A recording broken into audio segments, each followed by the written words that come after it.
Rafe अपनी किताबों को तरतीब से अपने स्कूल बैग में रख रहा था और उसके दादा हस्बे आदत बाइबल मुकद्दस का मुतालिया कर रहे थे। राफे ने अचानक दादा से एक सवाल पूछ लिया। कहने लगा, दादाजी, क्या आप मुझे बता सकते हैं कि ईमान क्या चीज है? मैं काफी दिनों से इसे समझने की कोशिश कर रहा हूं। दादाजी ने मोहब्बत भरी नजरों से राफे की तरफ देखा और कहने लगे, बहुत खूब, ईमान के बारे में जानना जरूरी है, क्योंकि इब्रानियों के खत के 11वें बाब के मुताबिक बगैर ईमान के खुदा को पसंद आना नामुमकिन है।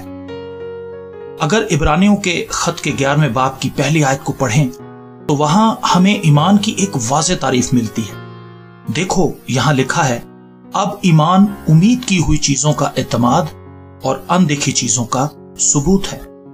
दादा ने मायनी खेज निगाहों से राफे की तरफ देखा, लेकिन उसके चेहरे पर तजब्जुब को देखकर उन्होंने जान लिया कि राफे को इस आयत की समझ नहीं आई। दादा ने कहा, चलो मैं तुम्हें एक कहानी सुनाता हूं। मुझे उम्मीद है तुम इस कहानी के जरिए ईमान को समझ पाओगे। राफे खामोशी से दादा की तरफ देख रहा था।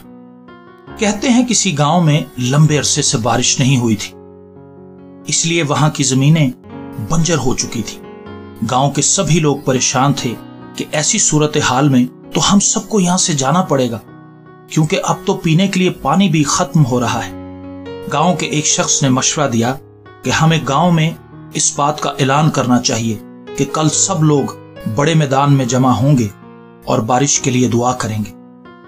फिर क्या हुआ दादाजी? राफे ने मुतजस्सिस होकर पूछा। फिर यह हुआ कि गांव के सभी लोग अगले दिन बड़े मैदान में दुआ के लिए जमा हुए। लेकिन जानते हो, वहां एक छोटा बच्चा भी था, तुम्हारी तरह का। वो अपने साथ छोटी सी छतरी लेकर आया था, क्योंकि वो ये जानता था कि सब लोग दुआ करेंगे और बारिश होगी, और जब बारिश होगी तो उसके कपड़े भीग जाएंगे और उसे भीगे हुए कपड़े पसंद नहीं थे। समझ आई तुम्हें कि ईमान किसे कहते हैं?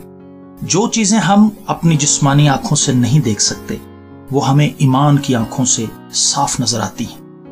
ईमान हमें उम्मीद की हुई चीजों के लिए इत्मीनान फराहम करता है और अनदेखी चीजों का सबूत फराहम करता है। समझे? जी हाँ दादाजी, जैसे इम्तिहानों के बाद मैं ईमान रखता हूं कि मैं अगली क्लास में चला जाऊंगा, हालांकि अभी रिजल्ट भी नहीं आया होता। बिल्कुल ठीक, तुम वाकई समझ गए, शाबाश। याद रखना, ईमान सुनने से पैदा होता है और सुनना मसीह के कलाम से। वो लोग जो खुदा का कलाम दिल से पढ़ते और सुनते हैं, वो ईमान से भरे रहते हैं और खुदा उनकी जिंदगी में अपने जलाली कामों को कसरत से जाहिर करता है। मेरी दुआ है कि तुम ईमान से भरे रहो और अपनी सारी जिंदगी खुदा के साथ वफादार रहो। राफे के चेहरे से खुशी छलक रही थी। उसने दादा का शुक्रिया अदा किया और ट्यूशन पढ़ने चला गया।